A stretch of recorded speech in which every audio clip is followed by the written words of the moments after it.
አብይ አህመድ በዚህ ስብሰባ ላይ ኤርትራን ቀኑ መቼ እንደሆነ አልነግራችሁም ግን አፈራርሼ አለ አምጥቼ ቀላቀላታለሁ እንግዲህ ይሁሉ ሰላም ተከታተልትና ቻናል ከመይ ከንኹም ከመይ ትኾኑ ሰናይ ክትኮኑ ናይ ወትር ምንዮተዩ ኣብዛ ቪድዮ እዚኣ መቸም ሓደ ካብቲ በተደጋጋሚ ብዛዕባ ሉላው ግዛት ኤርትራ ከምኡውን ባሕሪ ኤርትራ በኢትዮጵያውያን ዝመጽእ ፈኸራን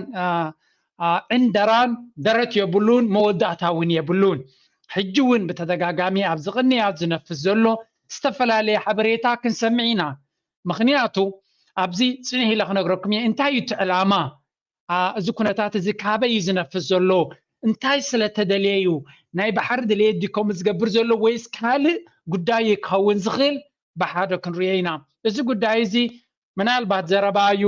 ደሓን ንመፈኻኸሪ እዮም ዝጥቀሙሉ ኢልና ክነብሎ ንኽእል ኢና ግን ካብ ምንታይ ተበጊሶም ይጥቀሙሉ ከም ዘለው 3-4 ሪፖርት ክበኩም ነፍሲ ወከፍ ድማ ክንሪኦ ኢና ስለዚ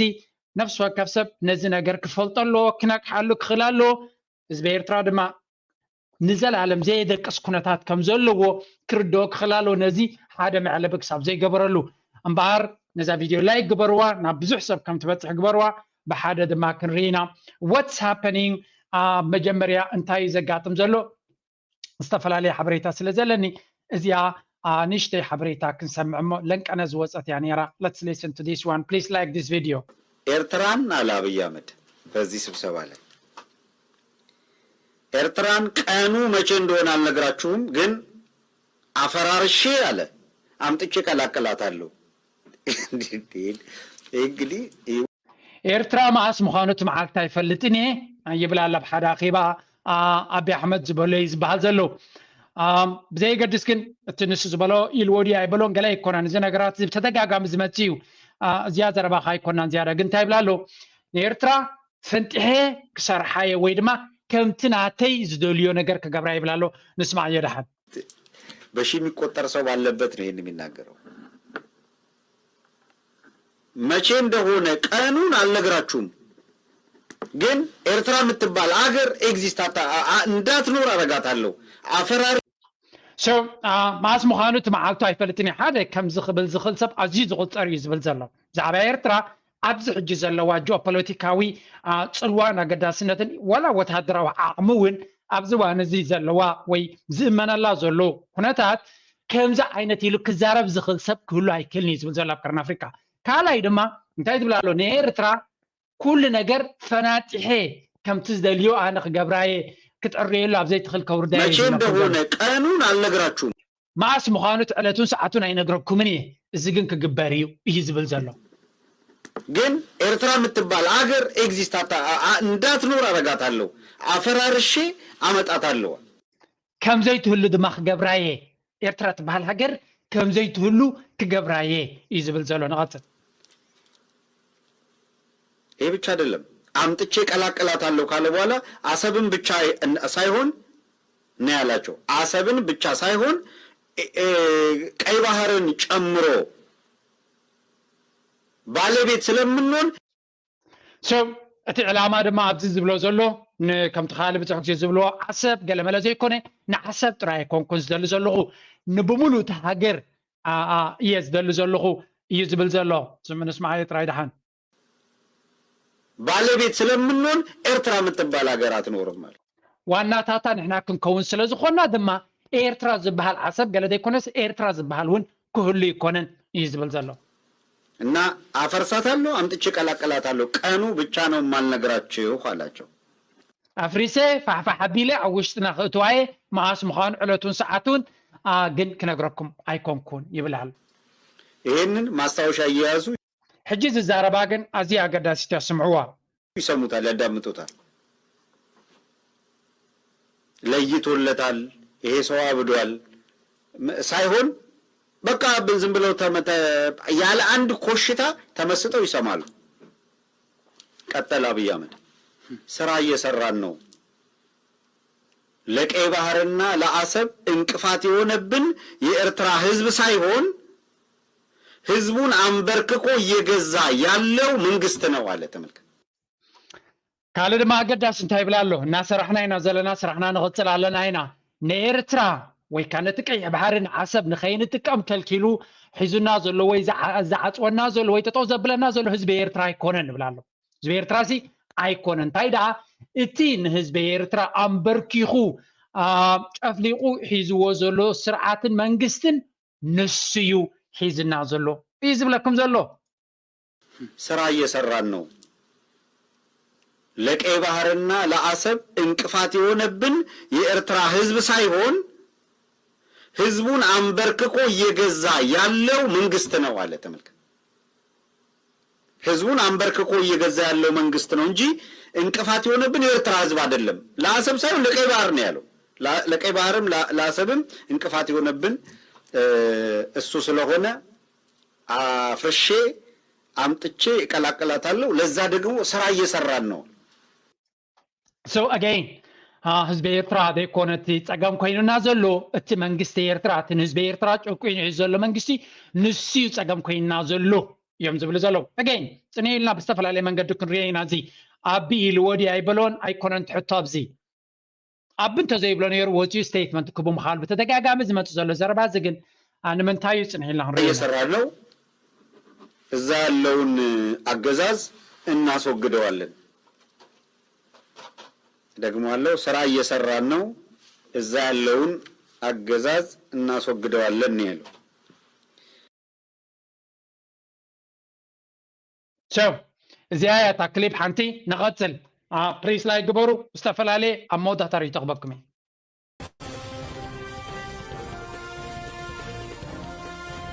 ላይክ ግበሩ ነቲ ቪድዮ ናብ ካልኦት ንኽባፃሕ ሰፖርት ግበሩ ነዚ ቻነል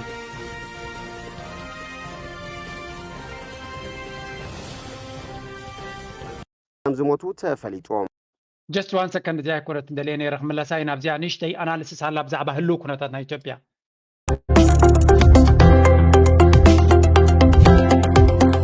ለማብረድ የአማራ ክልሉን የፋኖ ትኩሳት ለማብረድ የቀይ ባህር ትኩሳት ዳግም አገርሽቷል። በቀይ ባህር ጉዳይ በአዲስ አበባ ከሰሞኑ በዝግ መመከሩ በሰበር ዜና ተሰምቷል። ከወራት በፊት አንስቶ በቦሌም ይሁን በባሌ የወደብ ባለቤት መሆን አለብን የሚል አቋም ያዘው የብልጽግናው አስተዳደር በዚህ ጉዳይ በዝግ እስከ መምከርም ደርሷል። በወደቡ ጉዳይ ወደ ኤርትራ ጦር ለመምዘዝ አስቧል በሚል የሚታማው የኢትዮጵያ መንግስት ወደብ ካላገኘው ካራ ባንገቴ ብሏል። የቀይ ባህርና So again, as one color report to እንታይ ዝብል ዘሎ ብታሕቲ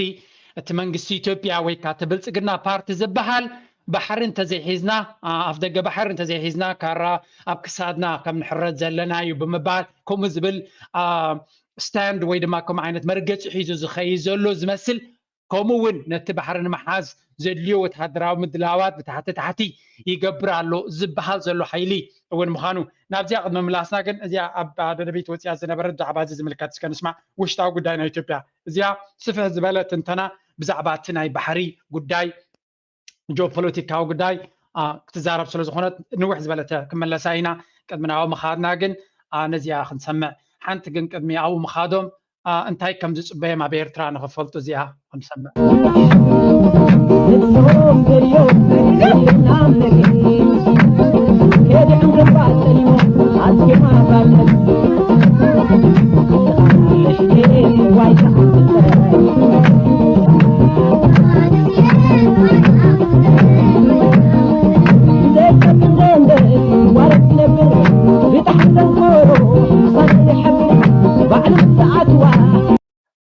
All right, let's go here.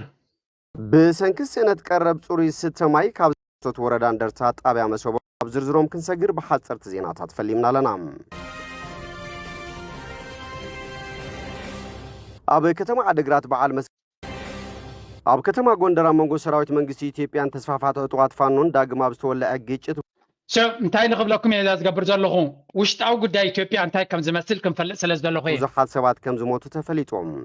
ኣብ ኢትዮጵያ ከተማ ጎንደር ኣብ መንጎ ሰራዊት መንግስት ጥዋት ፋኖን ዳግም አብስተጓሃረ ግጭት ሓያሎ ሰባት ከም ዝተቐተሉ ፍልፍላትና ገለጹ ዝርከቦም ብሰንክቲ ካብ 24 መስከረም ቋጽራ ፈረንጀት ሒዙ ኣብታ ከተማ ዝተወልዐ ጎንፂ ምንቅስቓስ ህዝብን ንግዳውን ተፈታትን እታ ከተማ ተሰናኺሉ ከም ዘሎ ኣሾትድ ፕረስ ኣረጋጊጾም ኣብ ክልል ኣምሓራ ካብ ዝሓለፈ ወርሓት ሒዙ ብዝተወልዐ ግጭት ሰራዊት መንግስትን ዕጡቃት ፋኖን መንግስቲ ኢትዮጵያ ንሽዱሽተ ኣዋርሕ ናይ ህጹጽ ኣዋጅ ምእዋጅ ዝፍለጥ እዮም ሰራዊት መንግስቲ ሕጊ ናይ ምኽባር ወፍሪ ኣብ ሰሜን ወታደራዊ መጥቃዕቲ ንዕጡቃት ፋኖ ንሒደት መዓልታት ተቆጻጺሮሞ ካብ ዝነበሩ ዓበይቲ ከተማታት ክልል ኣምሓራ እኳ እንተውጾም ጸጥታ ግን ሙሉእ ብሙሉእ ከውሕስ ኣይከኣለን ዘሎም ዕጡቃት ፋኖ ካብ ዓበይቲ ከተማታት ድሕሪ ምውጾም ኣብ ገጠራት ናይቲ ክልል ዳግመ ምውዳብ ብምክያድ በብእዋን መጥቃዕቲ ይፍንው ምህላዎም እውን ተፈሊጡሎም ጀኖሳይዳዊ ኩናት ትግራይ ፖለቲካዊ ዘተ ንምፍትሑ ኣብ መንጎ ፌደራላዊ መንግስትን ሕወሓትን ኣብ ሕዳር 2022 ቋጽራ ፈረንጂ ድሕሪ ዝተኸተመ ስምምዕ ህዝቢ ትግራይ ንምጥፋዕ ዓጢቆም ዝነበሩ ሚሊሻታት ኣምሓራን ፋኖን ዕጥቆም ክፈትሑ ድሕሪ ዝተዋሃቦም ትእዛዝ እዩ ፈኸም ክብል ጸንሐ ምትፍናን ዝሓለፈ ወርሒ ናብ ሙሉእ ጎንፂ ኣምሪሑ ዘሎም ከተጀመረ በኋላ እና ትንሽ ከቆየን በኋላ ግን ከጦርነቱ በፊትም ይሄን ሀገር የባህር በር እንዲያጣ ማድረጋችን በኢኮኖሚ እድገታችን በናሽናል ኢንተረስታችን ኢኮኖሚ እድገትና የሀገራችንን ሰላም ማስጠበቅ ከሆነ ቀይ ባህር ለኢኮኖሚያዊ እድገታችንም ኪ ተራለው ለሀገራችን ደህንነት ማስጠበቂያም በጣም ትልቅ ተጽዕኖ አለው ብዬ ማመን ጀመርኩኝ እና በጦርነቱ ወቅት ኦፊሻል የሚታወቅ በጦርነቱ የአሰብን መያዝ አለብን የሚል አቋም ነበረኝ ጀነራል ጻድቃን ናይ ቀደም ወታደራዊ አዛዝ ናይ ወታደራት ፌደራል ኢትዮጵያ ዝነበረ ኣብቲ ናይ 2000 ቅድሚው ኣብቲ ግዜት ኣብቲ ናይ 2000 ወራራት ኣብ ዝነበረ ኣብ ቅድሚው ዝነበረ ዋን ኢትዮጵያ ብትኽክል ባሕር ከም ዘድልያ ኣብ ደገ ባሕር ከም ዘድልያ እሞ ብዝኾነ ይኹን ዋጋ ክትሕዝ ከም ዘለዋ ዝብል መርገጽ ስለ ዝነበረኒ ኣብቲ ኩናት ናይ 2000 ዝነበረ ኢትዮ ኤርትራ ኣብቲ ኣብ ዓሰብ ዝተኻየደ ብትኽክል እዝናቱ መርገጽ ንምትግባር ዝነበረ ዝመስል بزخون واقع نتعصب زبلاف دقن محاز برتع فتنة كم زقبرون كم زي سلطومن سلزي again another proof تزلو كنتات بتحاد وجن بخل وجن بوجن إثيوبيا تبهال هاجر زي جيوبوليتيكا والسقات كل جزء كله خمس خل مفلات يدلي عبد ما بتدقق ما من قدي زاربو زلو بخل من قدي فلخنا بلز وتصل حبريتاي نغسل على ريبورتنا عن تبو كم ترحمو وشتاو قداينا إثيوبيا رجونا تاي رغبنا له أنت ترجعوا من بنتهز الله كل جزء إثيوبيا أبي إرترا خدنا نيرترا قبيتنا بحركة حزينا كبهال خلو أنت تسمع معهم نتبيع طيب بهالزي نيدق حيلي نيدقت على أي مفتعر نتوشت أو تازلو نموحات سلزي حق زيو زي ما لمود استراتيجيكاوي ويكا وتهدراون بوليتيكاونا كايدا ناي هاجراتيو مرحتي وشتاو قداياتهم كفاتحو انت زي كيلوم تايم زقبرو ناي تقص على ايهم زمصو مخنياتو نابنت اثيوبيا كل غزي بحر كنمصالكم ينا زبل بروباغاندا ويكا كوم زبل حساب دارغانو مبزحتهم اثيوبيا كرعمم زخل زنبريو هو حاتون قدم استتقملو كنتات اينيرو ስለዚህ ንነዊሕ ዋና ስልጣን ክጸንሕ ነዛ ጉዳይ እዚያ እናመላለሰይ ነይሩ ከም ዝሪዮ ዘለና ሕጂ ድማ እቶም ኣብ መርሕነት ዘለዉ ብልጽግና ፓርቲ እውን ተመሳሳሊ ካርዲ እዮም ዝጥቀሙ ዘለዉ ንቐጽል ነዚያ ሪፖርት ሕጂ ካርደም ዳግም ላይ ከተተመዟል አብይ አሰብና ቀይ ባህር ላይ አይናቸውን ጥለዋል የብልጽግና ካድሬዎችና አንዳንድ ባለስልጣናት ሳይቀሩ በተለያዩ የማህበራዊ ትስስር ገጻቸው ለቀይ ባህር ቀይ ደሜን እሰጣለሁ እያሉ መፎከር ከጀመሩም ከራርመዋል ኢሳያስ አሰብን አላስነካም ብለው ጦራቸውን በተጠንቀቅ ካቆሙም ቆይተዋል ከቀይ ባህር ትኩሳት ጀርባም የሃያላኑ ፈርጣማ ክንድ ጎልቶ እየታየ ነው አሜሪካ ብይን ይዛ ራሽያና ቻይና تكونتات كم زبلوا زلوا ولا أتي أبتر عادي كونس بزحات أبتنا بلتقنا بارت زلوا اليوم استفلا لي وجناتنا إثيوبيا بلوتيكنياتنا إثيوبيا نكيح بحري كيح دمي كهبيه بزبل قصقصات أب سوشيال ميديا كم زبروا زلوا نوي حوان جيروم يوم كم زنابي لهم ناقصقصو كالو دما تجو بلوتيكا وكونتاتنا يتكرنا أفريقياون أبتر عايز أو زلوا مخنياتو إسياس مس ناي تشاينا راشيا زلوا زمدنا كرو خلو أمريكا أبت بوتات زلوا تلبا حدا جنيا كونسل زغيل أبد ما نزها قاف زتتقيمو نا أمريكا of course مس تشاينا مس راشيا ونصبغ خونه زمدنا يزلوا انتو خونه كل جزينا إثيوبيا كنتات أو حجزنا يدقنا يمسقعن معرباويان هاجرات دما كم مدبر سلزتقوم بلا سلزنبرو أمريكا إثيوبيا بتزلوا وشت أو السقات أبقى متاو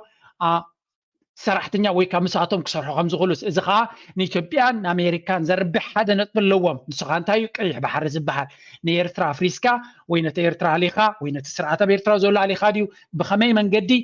ነቲ ኣብ ኤርትራ ዘሎ መንግስቲ መላይ ጥራይካ ዕላማኦም ክኸውን ኣይክእልን እዩ ስለምንታይ ንዑ እንተኣልዮም ካልእ መንግስቲ ክመፅኦም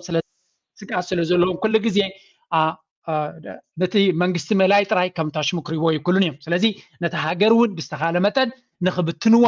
استراتيجي كلهم يخليو نغتل سلازي الجيوبوليتيكاو كنتات نا امريكا نا عبيت حيالاتن متتتواب تزو بعد ما ويرما صلوان زدفعلو زلوا نا امريكاون ربحا كلوا خلينا زو كنتات زي كتقاملو ደግሞ አስመራን ይዘው በግዙፉ ቀይ ባህር ጎልቶ ለመውጣትና የበላይ ለመሆን እየተፎካከሩ ነው የሚል ድምጽም ከጂኦፖለቲካ ተንታኞች እየተሰማ ነው። ሰፊ የቀይ ባህር ይዞታን ያዘችው ኤርትራ ከመካከለኛው ምስራቅ አገራት እስከ ሩቅ ምስራቅ ድረስ ተፈላጊ ስፍራ ናት። በርካቶች እንደሚስማሙበት አሜሪካ በቀይ ባህር ገና መውጣት ብትፈልግም የኤርትራ መንግስት እንቅፋት ሆኖባታል ይላሉ። አሰብን በህጋዊም ይሁን ህገወጥ መንገድ እጃችን ማስገባት አለብን የሚለው ፉከራም እጅጉን አስደንጋጭ ሆኗል። ሆኖም ካለው ነባራዊ የዓለም የአገር ውስጥ ፖለቲካ አንፃር ወቅቱን ጠብቆ የተመዘዘ ካርድ እንደሆነ በርካቶች ይናገራሉ። ጠቅላይ ሚኒስትር ዶክተር አብይ የተበተነው የድጋፍ ኃይላቸውን ለመሰብሰብ ኃያላኑ ደግሞ የበላይ ሆነው ለመታየት የወደብና የቀይ ባህር ጉዳይ ሰሞነኛ አጀንዳ ሊሆን በቅቷል። ከሰሞኑ ደግሞ በአዲስ አበባ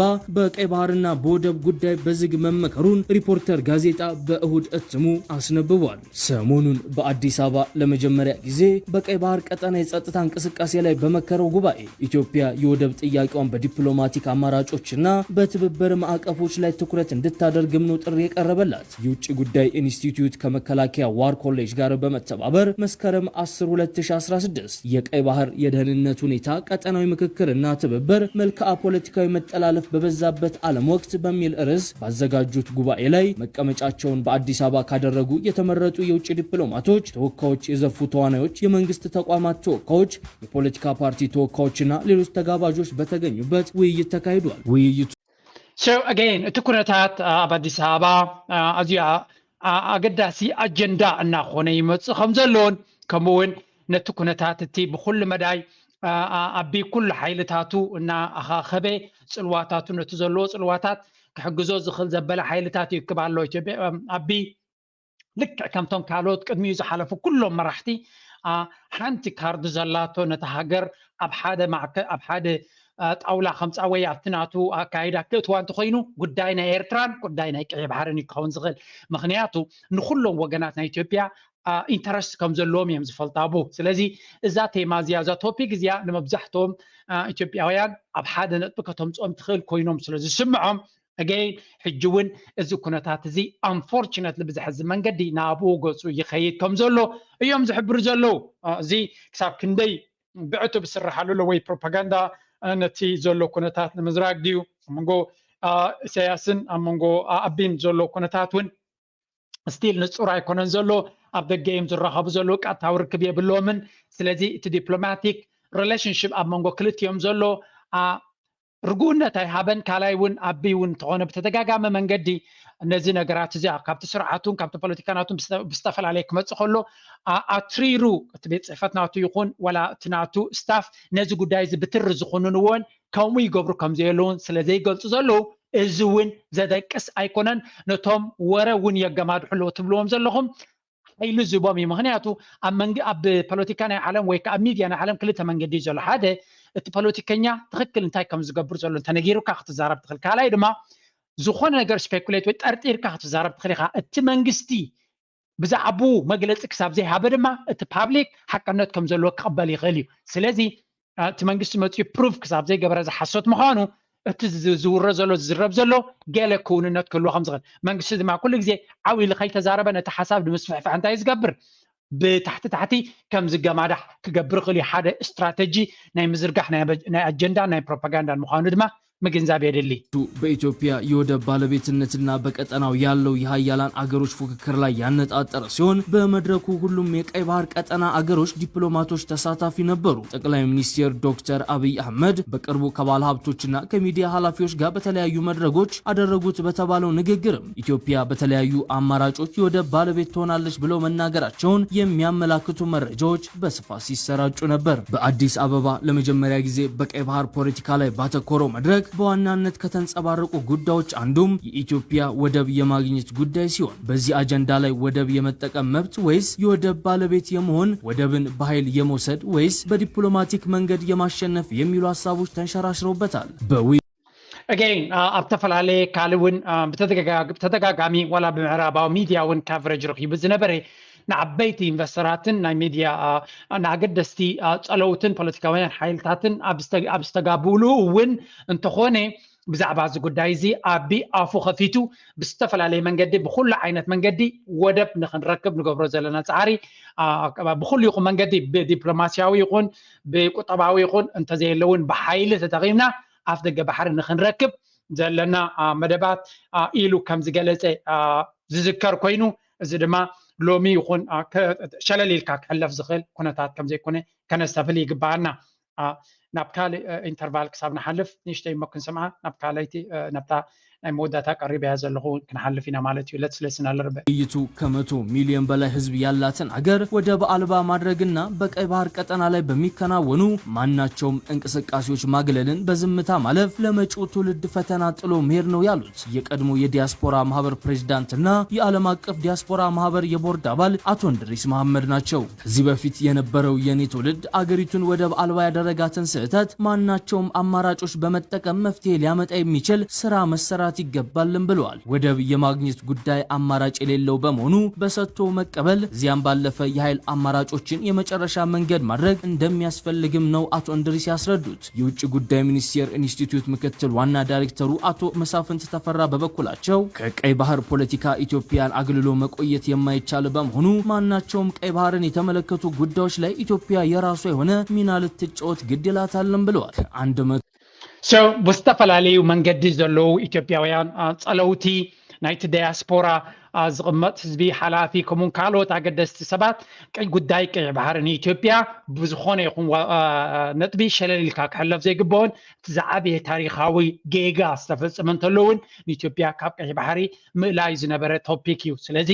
ጉዳይ ናይ ተጋሩ ብተደጋጋሚ መንገዲ ኣብቲ ባሕሪ ዘለዎም ኣጠቃምታ ንርኢ ነርና ኢና። ካብ ኢትዮጵያ ክንፍለጥ ኮይና ግድን ኣብ ባሕሪ ክና ኣክሰስ ክህልወና ኣለዎ ዝብል ተሪር መርገፅን ብዝተፈላለየ ኪላታትን ንሰምዖ ዝነበርና ኢና። ሕጂ ድማ ካብኦም ቅይር ብምባል ድማ ብካልኣይ ክፋል ናይ ኢትዮጵያ ድማ ደሰይም ቋንቋ ካብ ነዊሕ ተዓቢጡ ዝነበረ ዘረባ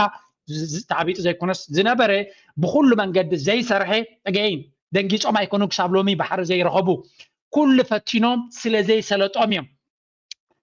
እቲ ዘገርም ክፋል ናይ ኢትዮጵያ ካብ ክውንነት ክሳብ ክንደይ ሪያሊቲ ቼክ ከም ዘድልዮም ነፍሶም ክፍትሹ ከም ዘድልዮም ስለምንታይ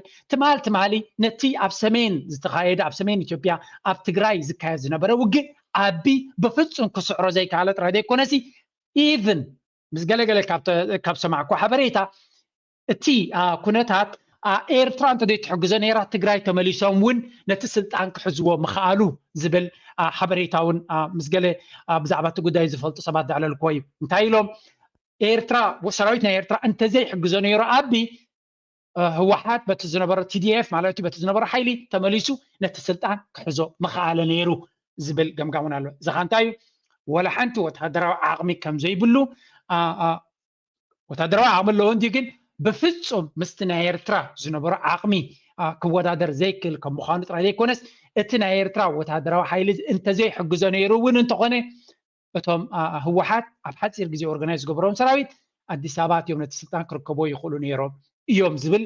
ትንተና ከም ዘለውን። ስለዚ እዚ ዝገብርዎ ዘለው ልክዕ በቲ ሓደ ወገን ክንሪኦ ከለና ንኤርትራውያን ብፍጹም ከደቅስ ዘይክእል ብዝኾነ ይኹን መንገዲ እውን ክትረጋጋእ ከም ዘይትኽእል ዝገብር እዩ ከም ኤርትራዊ መጠን ማለት እዩ። እዚ ማለት ግን ከምቲ ዝነበርናዮ ናተይሪቶ ዝበኩም ዘለኹ ናተይሪቶ ብዛዕባ እዚ ኩነታት ግምግም ኣቢለ ክበኩም ክፍትነ ቅድሚናዊ መእታወይ ግን ሓንቲ ንእሽተይ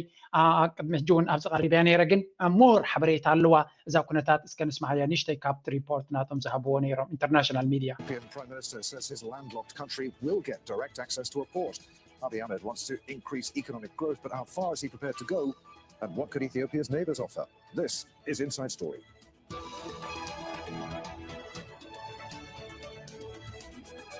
To the programme, I'm Adrian Finnegan. Ethiopia has been landlocked since Eritrea gained its independence in 1993. For 30 years, it's been dependent upon its neighbours, especially Djibouti, for access to ports and international shipping routes. Ethiopia's Prime Minister Abiy Ahmed says the high costs are unsustainable. He's reportedly said that Ethiopia will secure direct access to a port peacefully or, if necessary, by force. What does he mean? And what are the implications for neighbouring nations? We'll be discussing all of this in a few moments with our guests. But first, a report from... So, እንታይ ይብላሎ ኢትዮጵያ ብትቁጠባ ይኹን ብካልእ መጀመርያ እውን እንታይ ዝብል ዘሎ ኢትዮጵያ ድሕሪ ናጽነታ ኤርትራ ናጽነታ ድሕሪ ምርካባ ኢትዮጵያ ኣብ ደገ ባሕር ዘይብላ ብምዃና ኣብቲ ዘለዋ ናይ ንግዲ ይኹን ናይ ቢዝነስ ኩላ ጉዕዞ እቲ ትኸፍሎ ዘላ ዋጋ ጅቡቲ ብፍጹም ዝኾነ ነገር ብከምዚ ክትቅፅል ከምዘይትኽእል ስለዚ ኣብ ኢንቨስተራትን ዓበይቲ ኣገደስቲ መሻርክቲ ኣብ ዝነበሩ ኣኺባ ኣብ ኣሕመድ ፕራይም ሚኒስተር ማለት እዩ ኢትዮጵያ ብዝኾነ ይኹን መንገዲ እንተተኻይሉ ብሰላማዊ መንገዲ እንተዘየለ ግን ብሓይሊ እውን እዚ ኩነታት ናይ ኣፍደገ ባሕሪ መዕለቢ ክትገብረሉ ምዃና እዩ ተዛሪቡ ዝበሃል ዘሎ እዚ ድማ ናብ ኢንተርናሽናል ሚድያ ካብ ዚሮ ፅንፅንታ ዘይብሉ ዝወፀ ኣይኮነን እዚያ ክትንፅረልኩም ከም ዘለዋ Victoria Gatenby. The port of Djibouti is situated on one of the busiest shipping routes in the world. 95% of Ethiopia's imports and exports pass through here. Ethiopia has been landlocked since Eritrea gained independence in 1993. The port of Assab handled 2/3 of Ethiopia's trade for 5 years until war broke out between the neighbours in 1998. Since then, it's relied on other ports in the region. Ethiopian Prime Minister Abiy Ahmed says the status quo is costly and unsustainable. He wants Ethiopia to have a port of its own. He reportedly told a meeting of investors and businessmen last week that Ethiopia will get a port by peaceful means, but if that fails, it'll use force. In a bid to tap into shipping routes, the government... So, ከምቲ ንሪኦ ዘለና ቀደም እቲ ኣገዳሲ ወደብ ናይ ኢትዮጵያ ዝነበረ ዓሰብ ከም ዝነበረ ክልተ ከባቢ 67% ናይቲ ኩሉ ንግድናቶም ወይ ከዓ ናይ ወደብ ኣጠቃቅማ ናቶም ብዓሰብ ከም ዝነበረ ኣብዚ እዋን እዚ ግን 95% ኩሉ ነገር ናይ ንግድናቶም ወላ ተኻለ ናይ ኬንያ ዶ ናይ ገለ ዝበሃል ዘይኮነ ብጅቡቲ ከም ዝጥቀሙ ዘለዉ 95% ወደብ ናይ ጅቡቲ ድማ ኣዝዩ ክቡር ምዃኑ ጥራይ ከይኣክል ምስቲ ድሌታት ናይ ኢትዮጵያ ፅበት እውን ክህልዎ ይኽእል እዩ ስለዚ ርሕቀት ፅበት ኩሉ ሓዊስካ እቲ ክብሪ ናቱ ወሲኽካ ድማ ነቲ ሃገር ቀፃልነት ነቲ ንግድናታ ነቲ ኩነታት ናታ ኣሰካፊ ከም ዝኾነ ብተደጋጋሚ ክሳብ 30% ናይቲ ኣካል ናይቲ እቶት ናታ ንጅቡቲ ከም ትኸፍል ዘላ ኢትዮጵያ ትገልጽ ማለት እዩ ወደብ ጅቡቲ ንምጥቃም ማለት እዩ ስለዚ መዕለቢ ክንገብረሉ ኣለና ይብሉ ኢትዮጵያ ኣብዚ እዋን እዚ ሓንቲ ካብተን ብኢንፍሌሽን ብቁጠባዊ ዝቕባቤ ኣዝያ ትህሰ ዘላ ምንሃር ናይ ዋጋታት ድማ ልዑል ደረጃ በፅሑ ዘሎ ከምኡውን ኣብቲ ሓደገኛ ደረጃ ናይ ፎሬን ካረንሲ ዘላ ናይ ወፃኢ ሸርፊ ኣዝዩ ትሑት ብምዃኑ እቲ ቁጠባ ኮላፕስ ክገብር እውን ይኽእል እዩ ዝብል እምንቶታት ከም ዘሎ ወይ ከዓ ከምኡ ዓይነት ዝትንትኑ ኪላታት ከም ዘለዎ ምፍላጥ የድሊ ስለዚ እዚ ዝረብ ዘሎ ምስቲ ኩነታት ይኸይዱ ኣይከይድን ካልእ መንገድታት ኣይፈቲኖም ነይሮም እስከ ንእሽተይ ንስማዕ government's recently started negotiations with its neighbours and has reportedly offered Eritrea a 30% stake in the national carrier in exchange for direct access. كمون حدا كم معلبي استتكملوا ويكا كم سمامعي ويكم negotiations استتكملوا إيرترا 3% أبتي أزيو عود زخون إيرلاين إثيوبيان إيرلاينز 3% برك كلوا كابو أتاون كلوا إثيوبيا دما نتي ودب كتك ماكسس كلوا زبل أبت أولا كم زنبرة كمون من يغربوا من نتيجو انتهي خوينو ديتيلز عيفلتنيو جن زبلو زلو عبيتنا investors بوتا تجربة زبها زلو to its port. Ethiopia has one of the fastest growing economies in the world. In its 2023 World Economic Outlook, the International Monetary Fund predicted GDP will increase 13.5% this year. But the government says development is being held back. It seems determined to address this, something neighbouring countries will be following closely. Victoria Gatenby for Inside Story. So, انتهيت كنتات هجي إثيوبيا ب-IMF ويكا International Monetary Fund أبزع عمت زي كتباوي عبيت ناتك سب 13% كون كم زغل سلازي قلتي فزع عبزولو إيكونومي كم زلوا ويتسبيت كم زقبرا لا جي نقرلو بخال من قد دما زي قلتوف نقد مالتك ويكا قلتوف عبيت مالتك بزحنا يفدق بحري متكام كسعبيو مسي نهرنا وقتاتنا انرجي ناي كالين زلو ناي اتاويتات نايتي كاب دغز مص نبرت مستاي دولار مخبار عبد صاطو خوينوم زلو ناي ودب واغا دما ازي صاطو غبرلون كم زخل ردويو سلازي اتي كنتات قطبانا كعبت خوينو ጉዳይ ናይ ወደብ እቲ ዝዓበየ ዝሕፍር ጉዳይ ናቶም ግን እቲ ዝሕዝን ክፋል ማለት እዩ ነዚ ቁጠባ እዚ ኣብ ውግእ ኢኻ ትዕርዮ ድመስሎ ዘሎ I don't even understand እቲ ናቱ ሎጂክ ምክንያቱ ቁጠባ ይዓብሎ ኢልካ ብውግእ እንድሕሪ أفضل جب حرك حزية تبلا الله أينا إنفستر يوقخ جبر كدالي نابل كخلقة كم وقت زارب تخل سلمتها الجزيرة زمتوا كم إيفيدنس تقربون دحريلكم ندما الجزيرة international media يو الجزيرة بحثتها لك التفت برايم مينسترز أوفيس أنصارو مجلس كوتسي خل نيرو but they didn't ስለዚህ قال مدر أبي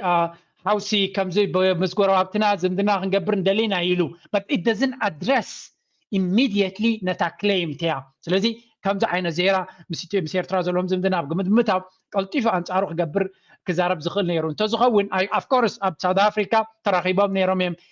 سياسن أبن انت تزاراري بمابو سلدي حبرنا we don't know I really don't know انتايتي منقسنا يرترا استاندناتو بزعبا زو كنتات زي زفلطة يبلين زخونا جن اتكونتات بتدقاقامي زمالالس زلو كنتات مخانو مجنزاب يدلي حنسام نزيا حنسام معج ኤርትራን ቀኑ መቼ እንደሆነ አልነግራችሁም ግን አፈራርሼ አለ አምጥቼ ቀላቀላታለሁ እንግዲህ ይሄ ሁሉ በሺ የሚቆጠር ሰው ባለበት ነው ይሄን የሚናገረው መቼ እንደሆነ ቀኑን አልነግራችሁም ግን ኤርትራ የምትባል አገር ኤግዚስት እንዳትኖር አረጋታለሁ አፈራርሼ አመጣታለሁ ይሄ ብቻ አይደለም አምጥቼ ቀላቀላታለሁ ካለ በኋላ አሰብን ብቻ ሳይሆን ነው ያላቸው አሰብን ብቻ ሳይሆን ቀይ ባህርን ጨምሮ ባለቤት ስለምንሆን ኤርትራ የምትባል ሀገር አትኖርም ማለት እና አፈርሳታለሁ አምጥቼ ቀላቀላታለሁ ቀኑ ብቻ ነው ማልነግራችሁ አላቸው ይሄንን ማስታወሻ እየያዙ ይሰሙታል ያዳምጡታል ለይቶለታል ይሄ ሰው አብዷል ሳይሆን በቃ ዝም ብለው ያለ አንድ ኮሽታ ተመስጠው ይሰማሉ